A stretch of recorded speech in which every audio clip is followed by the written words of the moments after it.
বড় একটা পরিতাপ আর আফসোসের বিষয় যে রাতারাতি বা দিন দিন বা বছরে বছরে পুরো একটা জেনারেশন সম্পূর্ণ ধ্বংস হয়ে গিয়েছে।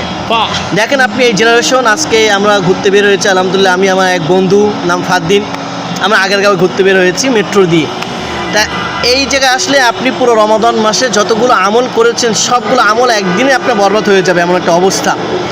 পুরো একটা জেনারেশন হারাম রিলেশনে ব্যস্ত। কেউ বিয়ে করেছে আলহামদুলিল্লাহ হালালভাবে বিয়ে করেছে, কিন্তু তার বউকে সম্পূর্ণ অর্ধলগ্ন অবস্থায় বের করেছে রাস্তাঘাটে, মানে পুরো একটা বিচ্ছিরি এবং বিধিখিস্তি অবস্থায়, হজ বড় ল যেটাকে বলা হয়।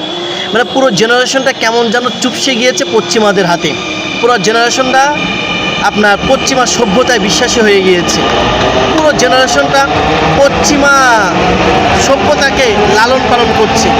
এমন একটা জেনারেশনকে দিয়ে আপনি বড় একটা যুদ্ধ করবেন বা গাজওয়াতুল হিন্দ নামক এই মহাযুদ্ধ করবেন, এই জেনারেশন দ্বারা সম্ভব নয়।